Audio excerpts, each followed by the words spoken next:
और उससे पहले जितने भी बुद्धिस्ट प्लेस थे, जगह थे, वहाँ पे चीज़ों को ऑलरेडी तोड़ा-मरोड़ा जा रहा था। जब भारत गुलाम हुआ या फिर जो अफ़गानिस्तान इतना बड़ा जो देश है जिसको बुद्ध की आज भी मूर्तियाँ वहाँ पे विराजमान हैं, वो सारे देश जो गुलाम हुए, बर्बाद हुए, उसका कारण ये था कि बुद्ध मार्ग से मुस्लिम जब आया तब बुद्ध मार्ग नहीं था, वहाँ पे कोई और बैठा हुआ था जो उनका सामना नहीं कर सका। नहीं तो बुद्ध मार्ग जब तक था तब तक उनसे भी खूंखार लोग आए थे। बताइए, ये 16-17 घुड़सवार लेके आता था, 22 घुड़सवार लेके आता था, मीर कासिम जाके नालंदा जला दिया, कहाँ-कहाँ जला दिया। इतनी बड़ी-बड़ी फौज लेकर ये शक, हूण, कुषाण, पहल्लो आए और ये भारत में आके बुद्धिस्ट बन गए थे। तो ये आके भी बन गए थे इतनी बड़ी फौज, इतनी कम में भी। इसका मतलब ये था कि भारत से बुद्ध मार्ग खत्म कर दिया गया था या पूरी तरह से उसको कमजोर कर दिया गया था और कोई नया चीज उभर रहा था। ये कौन लोग उभर रहे थे, यही पॉइंट जानना है। और किसने देश को कमजोर किया? देश को कमजोर करने के लिए ये जो उभार आ रहा था, बुद्ध मार्ग जो है लोगों को संगठित करके रखता था। जैसे इस्लाम को कहा गया कि इस्लाम पूरी दुनिया में इसलिए फैल पाया कि उसने एक अल्लाह पे विश्वास किया, इसीलिए वो फैल पाया। ये चीजें प्रचारित की गई हैं। उसी तरह से भारत में भी जब पूरा भारत बौद्धमय था, एक बुद्ध थे, तो पूरा देश एक बुद्ध के नाम पर संगठित था, इकट्ठा था। लेकिन जब उसके टुकड़े होने शुरू हुए, जो ब्रांचेज बननी शुरू हुई, जैसे उसकी जो वज्रयान शाखा थी, वज्रयान शाखा में से जो ये शैव मार्ग निकला, 788 ईस्वी में जो शैव का जन्म होता है, उससे पहले ही उसके जो गुरु वगैरह थे और कुछ लोग और थे जो फूटने लगे थे उसमें से। तो इन लोगों ने जो अपनी-अपनी शाखाएँ अलग-अलग निकालनी शुरू कर दी थी, इन लोगों ने वहीं से भारत कमज़ोर हुआ। इन्होंने क्या किया, अद्वैतवाद का सिद्धांत ला रहे हैं, फिर बाद में 11वीं-12वीं सदी में द्वैतवाद आ गया है। अब यहाँ से कोई शिव को ला रहा है, कोई ब्रह्मा विष्णु महेश ला रहा है, कोई काली ला रहा है 12वीं-13वीं सदी तक। यहाँ से भारत पूरी तरह टूटने लगा। इवन पहला जो आक्रमण हुआ भारत के सिंधु पे, वो हुआ था 712 ईस्वी में, जो मोहम्मद बिन कासिम था। लेकिन वो सिर्फ सिंध प्रांत ही जीत पाया था, भारत में नहीं घुस पाया था। भारत में तो घुसने इवन 1124 में जब आता है गजनवी, ये सोमनाथ लूट के जाता है यहाँ से गुजरात से, वो भी लौट जाता है, इवन वो भी लौट जाता है। उसके बाद से ही भारत में आता है, 10वीं-11वीं सदी से भारत गुलाम होना शुरू होता है। तो ये जब भारत में इस्लाम आने की जो शुरुआत होती है ना, ये तब होती है जब पूरी तरह से ये शैव मार्ग का फैलाव होने लगता है। बुद्ध मार्ग की जो संगठित करने की, एक करने की जो क्षमता थी, वो चीज़ खत्म हो जाती है।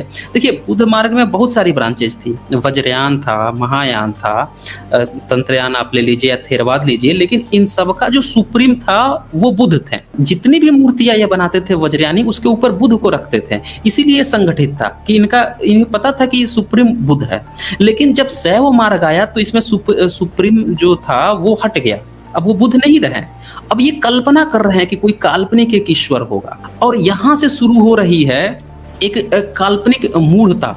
मतलब अब जो राजा है उसको बताया जा रहा है कि कोई एक काल्पनिक शक्ति है, जिससे आप तंत्र मंत्र ये काम करोगे वो आप शक्ति देगा। मतलब यज्ञ हवन कर दो, कुछ इस तरह की कर्मकांड करने लगो, तो वो अब जो है आपको कुछ देगा। जब काल्पनिकता यहाँ से जोड़ पकड़नी शुरू होती है, यहाँ से भारत कमजोर होना शुरू हो जाता है। जी। जब तक लोगों को ये पता था कि कोई ईश्वर नहीं है भारत में, हमें जो है सत्य पर चलना है, हमें खुद ही कर्म करना है, तब तक भारत गुलाम नहीं हुआ था। ये पॉइंट सब लोग नोट कर लीजिए। तो यहाँ से शुरू हुआ। अब जब बुद्ध मार्ग भारत से खत्म हो रहा है, तो यहाँ से उनकी मूर्तियां जो पूरे विश्व में फैली हुई हैं, पूरे एशिया में जो फैली हुई हैं, पूरे एशिया में, तो भारत में भी कण-कण में इसी तरह से फैली हुई थी। इन्हीं मूर्तियों को ये जस्टिफिकेशन भी इन्हें देना था कि ये मूर्तियां हैं क्या। इसको कब्जाया गया, इसका श्रृंगार करना शुरू किया गया, और यहीं से जन्म ले लिया वैष्णववाद, जो ये वैष्णव आजकल जो कहलाते हैं, शैववाद जो शैव कहलाते हैं, ये लोग यहाँ से जन्म लिए। तो ये कुल मिला के भारत में देवी देवता का जो आविष्कार हुआ है, ये 8वीं-9वीं सदी के बाद से ही यहीं से स्टार्ट हुआ। और वो बुद्ध मार्ग जो खत्म हो रहे थे, वही बुद्ध और बोधिसत्व और अवलोकितेश्वर बुद्ध, ये जितने थे, इन्हीं के मूर्तियों को ही श्रृंगार करके इन्हीं लोगों ने अपना देवी-देवता बनाना शुरू कर दिया। यहाँ से शुरू हुआ है देवी-देवता और जस्टिफाई करने के लिए तरह-तरह की किताबें लिखी गई जिसको पुराण कहा जाता है। आप देखोगे ये जितनी पुरानी किताब बताएँगे वहाँ पे कहीं पे भी किसी देवी-देवता का चित्रांकन नहीं मिलेगा। मतलब वेल डिफाइंड ये सारा चित्रांकन मिलेगा पुराणों में। और पुराण कब लिखे गए? मुस्लिम शासन काल में। बेसिकली जस्टिफाई किया जा रहा था बुद्ध की जितनी मूर्तियाँ कब्जाई गई थी बोधिसत्वों की, अवलोकितेश्वर बुद्ध की, उनको जस्टिफाई करने के लिए ये किताबें लिखी जा रही थी और वहीं से जो है शुरुआत हो गई हमारे देवी-देवताओं की। तो सर मेरा अगला सवाल है, रामायण और महाभारत महाकाव्य कब रचे गए? लोग इनको ना इतिहास भी कहते हैं सर। असल में तो इतिहास तो इस पे तो नहीं कह सकते, ये तो सभी को पता है जो थोड़े से भी समझदार लोग हैं। अगर वो इनका अंदर से इनको किताबों को खोलकर पढ़ते हैं तो इनके अंदर इतनी गपोड़ लीलाएं हैं, इतनी हवाई बातें हैं, तो इनको किसी भी तरीके से कोई समझदार इंसान इतिहास तो नहीं कह सकता। लेकिन इतिहास तो नहीं कह सकते, लेकिन ये कहानियाँ ये या जो भी कहें हम इनको, ये कब अस्तित्व में, तो इनका ओरिजिन तो कभी हुआ होगा ना, कहाँ से हुआ इनका ओरिजिन? सर वो थोड़ा एक बार प्रकाश डाल दीजिए इस पे। जी, ये भी प्रश्न काफ़ी अच्छा है। हमारे भारत में हमारे जो लोग हैं, हम भारतवासी लोग इतने भोले-भाले हैं कि हम क्या करते हैं कि हमेशा ही जो आम होता है ना, उसके आम के गूदे को खाते हैं, हम उसके गुठली से मतलब कभी नहीं रखे हैं। यही कारण है कि हम कभी जान नहीं पाए कि महाभारत और रामायण कब लिखा गया है, सिर्फ यही कारण रहा। और हम लोगों को ये पकड़ा भी दिया गया, जब भी आप उनसे किसी से पूछेंगे तो वो यही कहेगा कि आप आम खाओ, उसके गुठली से मतलब मत रखो। बस यहीं से यही एक मुहावरे ने हम सब की जिंदगी बर्बाद कर दी, हमारा सारा इतिहास को कचड़े में डाल दिया। एक जो दूसरा इसके साथ पॉइंट था वो ये रहा कि लोगों ने कह दिया बीए की पढ़ाई और घास की चराई बराबर होती है, यानी कि जो लड़के आर्ट्स पढ़ रहे हैं वो तो बेवकूफ है। इस तरह से इन्होंने निगेटिविटी डाल दी जिससे इतिहास से रुझान ही खत्म हो गया। अब इसके बाद एक तीसरा भी पॉइंट रहा कि हमारे जो पढ़ाने वाले शिक्षक थे, अब देखिए पढ़ा रहे हैं साइंस और बात कर रहे हैं कि हाँ ईश्वर होता होगा, विमान शास्त्र हमारे ऋषि मुनि जो है ये सब बना दिए थे, वो बना दिए थे। क्यों ये बता रहा है वो बात? क्योंकि आपको फिर उसी चीज पे जाना होगा, इनके कास्ट पे जाना होगा कि आखिर इनका ओरिजिन कहाँ है। जब ओरिजिन में घुसेंगे तो आप देखेंगे कि धर्म विशेष के अंदर एक कास्ट विशेष के लोग जो हैं, ये लोग कुछ इस तरह की मान्यता रखते हैं, उसी को पीढ़ी दर पीढ़ी स्प्रेड करते हैं। वो कुछ भी पढ़ लें, रट्टू तोते की तरह उसको पढ़ लेंगे, एग्जाम जाएंगे, एग्जाम भी दे देंगे, अच्छे मार्क्स ले आएंगे। भारत में तो आपको पता ही है, किसी को एवल्यूएशन करना हो किसी के उसका कि आप कितना पढ़े हो, तो वो जाएगा पढ़े लिख के रट्टा मार के वो जाएगा, सारा दिमाग लगा देगा उसमें, इवन थोड़ा सा दिमाग भी लगा देगा और अच्छे नंबर भी ले आएगा। लेकिन धर्म पे, इतिहास पे, रिसर्च पे, उस पे बिल्कुल दिमाग नहीं लगाना है। अरे वो तो भगवान जी, उस पे क्या दिमाग लगाना है? तो ये एक धर्म विशेष के लोग जो है ना, इन लोगों ने सिस्टम को बिगाड़ दिया। इसीलिए हम लोग समझ नहीं पाए कि रामायण और महाभारत कब लिखा गया। अब मैं आज बता ही देता हूँ, जितने लोग सुन रहे हैं सबको मैं बता देता हूँ जी। देखिए 3 तरह के इतिहास आपको जानने होते हैं। अगर आपको कोई भी चीज जाननी है तो आपके सामने 3 तरह के सबूत पेश किए जाते हैं। एक होता है जो आप स्कूल में जो इतिहास की किताबों में पढ़ लेते हैं, जिसको लिखने वाले भी ब्राह्मणवादी लोग हैं, क्योंकि हमारे नेहरू साहब नास्तिक भले ही थे लेकिन थे वो ब्राह्मण ही। उनके जितने भी साथी थे इर्द गिर्द, वो सब लोग नास्तिक नहीं थे। अब नेहरू जी अकेले कितना लिखते हैं, कितना करते हैं। अब आज की जिनकी सरकार है वो तो उल्टे नेहरू जी को गाली ही देते हैं। तो चलिए ठीक है, अगर इन लोगों की ही सरकार उस समय होती तो आपको और कैसा इतिहास मिलता, वो तो पता नहीं कैसा इतिहास मिलता, वो सोचने वाला विषय हो जाता फिर। तो उस समय भी ऐसे लोग थे। अब जो एजुकेशन पे बैठे हुए थे, इसमें से 95% से अधिक ब्राह्मणवादी लोग थे। लोग कहते हैं कम्युनिस्टों ने इतिहास लिखा, कम्युनिस्टों ने इतिहास लिखा। मैं कहता हूँ कि ये कम्युनिस्ट और ये जो राइटिस्ट और लेफ्टिस्ट छोड़ दीजिए, आप सीधे सीधे देख लीजिए कि उनकी कास्ट क्या है, उनकी मान्यता क्या है। बस इसी से सारा चीज क्लियरफाई हो जाएगा। तो इन लोगों ने इतिहास लिखा, इतिहास में इतनी बड़ी घालमेल कर दी, इन लोगों ने इतनी ज्यादा घालमेल कर दी कि पूरा का पूरा इतिहास ही गड़बड़ हो गया। अब बताइए, ये मान्यतावादी में आपको कभी पढ़ाया क्या? एक 10वीं क्लास तक बच्चा पढ़ के जब स्कूल से निकल कर आता है, क्या उसे पता होता है भगवान होते हैं कि नहीं होते हैं? अरे जब 10वीं क्लास तक आपको साइंस जो है क्लास 4-5 में आ जाती है, पढ़ाई जानी शुरू हो जाती है। लेकिन बच्चे को 10वीं क्लास बाद भी नहीं पता है कि भगवान होते हैं कि नहीं होते हैं, तो इसका मतलब क्या है? आपने उसको सिखाया ही नहीं कि सबूत क्या होते हैं, एविडेंस क्या होता है। ये आपने कभी उसको न सोचने समझने का आपने उसका बौद्धिक विकास ही नहीं किया। तो ये हमारा जो एजुकेशन सिस्टम है, ये जो हमारे लोग जो बैठे हुए हैं ऊपर, ये कभी भी हमारे लोगों को न सच जानने देना चाहते हैं, ना आपके बच्चों को इतना तार्किक या रेशनल बनाना चाहते हैं कि वो एविडेंस खोज सके। अरे वो किसी भी धर्म, जाति का, मजहब का हो, सच जानने का तो उसको अधिकार है ना, उसी को बिल्कुल। गला दबा देते हैं। अब देखिए इतिहास क्या है।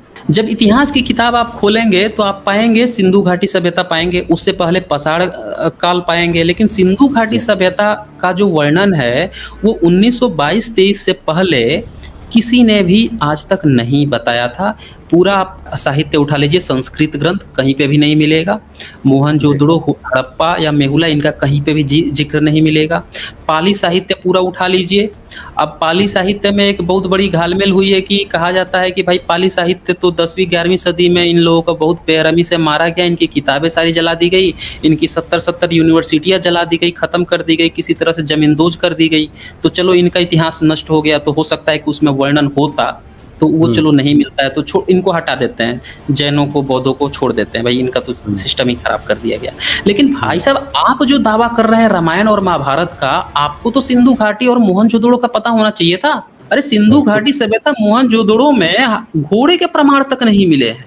एक जो पोनी टेल की बात हो रही है, वो पोनी टेल पर इतनी ज्यादा कंट्रोवर्सी है, 50 रिसर्च ने ये दावा ठोक दिया कि नहीं वो तो सूअर का है, कोई बोल रहा है नहीं वो बैल का है, कोई कह रहा है खच्चर का है, कोई कुत्ता का बोल दिया, कोई भालू का बोल रहा है, एक किसी ने कह दिया नहीं पोनी भी हो सकता है, क्योंकि उसके दांतों के एनिमल्स की जो डीएनए चेक हुई है उससे ये प्रोबेबिलिटी आती है, इतना परसेंट मैच कर रहा है। तो इतना परसेंट किससे मैच कर रहा है? सूअर से मैच कर रहा है, गधा से मैच कर रहा है, खच्चर से मैच कर रहा है, घोड़े का तब भी प्रमाण नहीं वहां पे। लेकिन वहां पे हाथियों के प्रमाण मिल रहे हैं, बैलों के प्रमाण मिल रहे हैं, भैंसों के मिल रहे हैं, वहां पे सांडों के मिल रहे हैं, सबके प्रमाण मिल रहे हैं, हिरण के मिल रहे हैं, अब बाघ के मिल रहे हैं, लेकिन आप ही के घोड़े का ही प्रमाण नहीं है इतनी फ्लुएंटली। और आप बता रहे हैं कि रामायण महाभारत जो है सिंधु घाटी सभ्यता से पहले किसी वेदव्यास ने लिख दिया। ये कहाँ की मूर्खता है?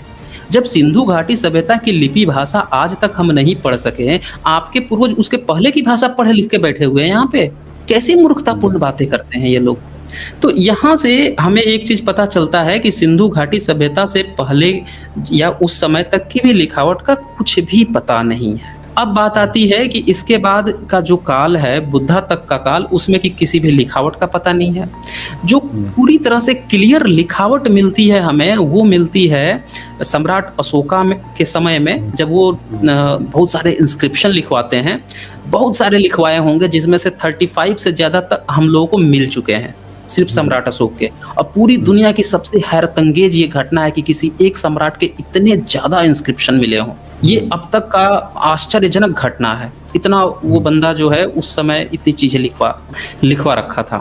तो यहाँ से हमें पता चला कि हमारी जो सबसे पुरानी भाषा है वो प्राकृत, पाली प्राकृत है। सम्राट अशोक के अभिलेख से पता चला। वहां से हमें पता चला कि वो जो लिखावट हुई है वो धम्मा लिपि है। उससे पहले की जो लिपि थी सिंधु घाटी सभ्यता की, उसके बारे में हमें कोई जानकारी नहीं है। तो सबसे पुरानी जो पढ़ी जा सकी है उसको धम्मा लिपि कहा गया है, जिसको ये लोग ब्राह्मी कह के उसका जो ब्राह्मणिकल होता है ना, शब्दों का ब्राह्मणीकरण कर देना, वो कर रखे हैं। लेकिन सम्राट अशोक ने उसको क्लियर कट कहा है कि ये धम्म लिपि है। एक बार नहीं, 4-4 बार कहा है। 3री-4थी सदी में समुद्रगुप्त भी कहा गया कि हाँ ये धम्मा लिपि है। उसने भी इसको ब्राह्मी नहीं कहा है। तो यहाँ से हमें ये चीजें पता चली कि ये हमारा इतिहास था, ये लिपि और भाषा थी। अब जो हम इधर जैसे जैसे आगे आते हैं, खोजते चले जाते हैं कि भाई हमें कुछ तो पता चले कि कैसे रामायण और महाभारत, कुछ एक सिंगल एविडेंस तो मिले कि हम पता लगा सके। तो सम्राट अशोका के इंस्क्रिप्शन में कहीं इनका कोई जिक्र नहीं। 7 किताबों का जिक्र किया। वो सातों की सातों किताबें जो हैं बुद्धिस्ट ग्रंथों में आती हैं। जो बुद्ध की रचनाएं होती हैं बौद्धिस्टों की, उन 7 किताबों का भी उनने जिक्र किया। उन किताबों में न कोई वेद का नाम था, न उपनिषद का नाम था, न इनके रामायण महाभारत किसी का नाम नहीं था। अब आती है इसके बाद से जातक कथाएं। जातक कथाएं जो है, इनका टंकन मिलता है ईसा से 200-300 साल पहले का अजंता की गुफाओं में, जो पूरी तरह से बुद्धिस्ट गुफा है, बुद्धिस्ट कैव है।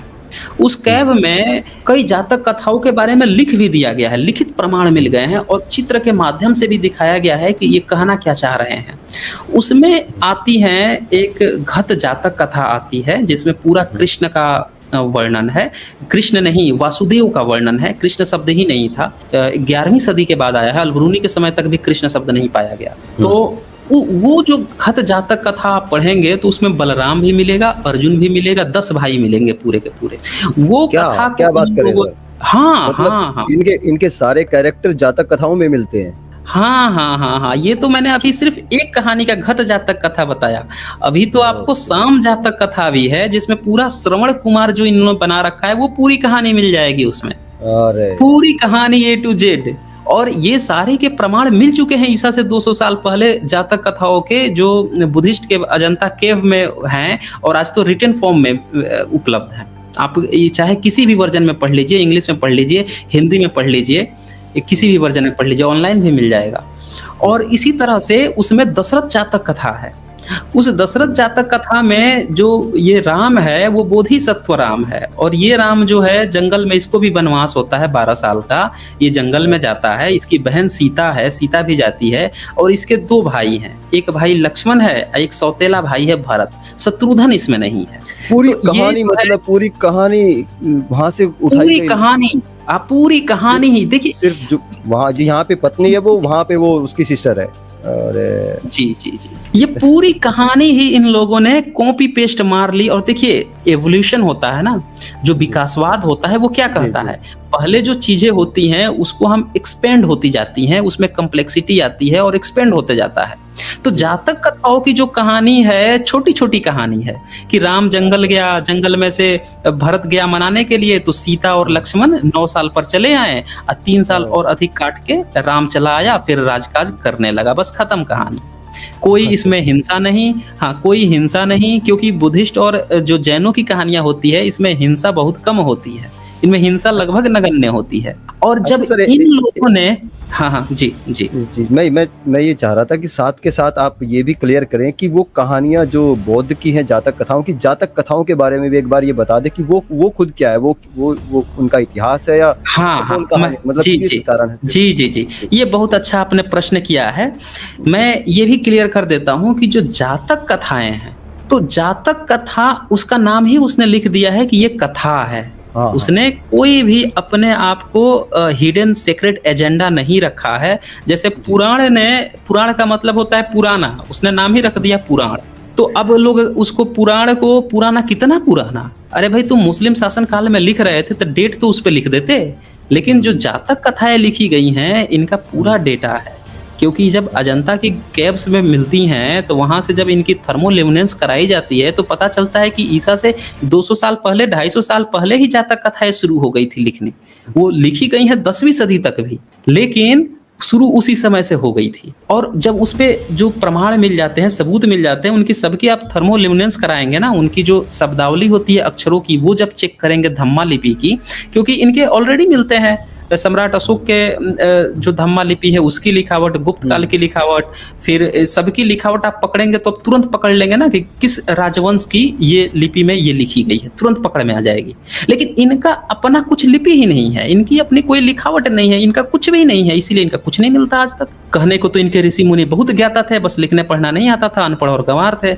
आज की शब्दावली में जिसको न लिखना आता हो न पढ़ना आता हो, उसको हम लोग क्या कहते हैं कि अनपढ़ है, इलिटरेट है, उसी को तो कहते हैं।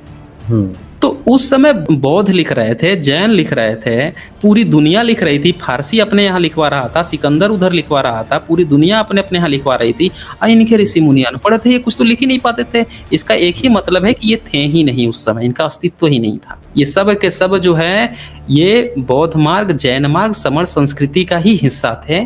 बाद में ये ब्रांच बन के निकले हैं 8वीं 9वीं 10वीं सदी के बाद। जो मैंने इसके पहले जो उत्तर दिया था वो यहीं से प्रोसीड होता है। तो जब ये निकले हैं यहाँ से, इन्हीं जातक कथाओं को अपना इन्होंने पूर्वज माना। देखिए इस्लाम जब आया है मक्का से बाहर, तो उसके पहले उसने जीसस जो थे या मूसा थे या अब्राहम थे, उनको अपना पूर्वज माना। भले ही वो जी। इस्लाम फॉलो कर रहा है।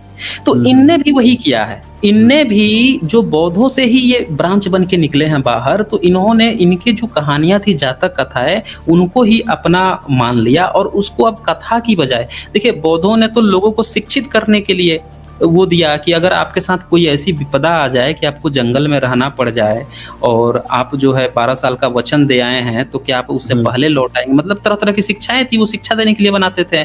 बुद्ध का हुँ। नाम ज़बरदस्ती उसमें जोड़ देते थे क्योंकि लोगों को बुद्ध पे इतना अटल विश्वास था, लोग मानते थे कि पूरी दुनिया में अगर किसी को ज्ञान प्राप्त हुआ है, तो बुद्ध को ज्ञान प्राप्त हुआ है। हुँ। बुद्ध का नाम आ गया दैट इज़ ओके आँख बिलीव लोग कर लेते थे, मतलब बुद्ध का इतना ज़्यादा क्रेडिबिलिटी थी।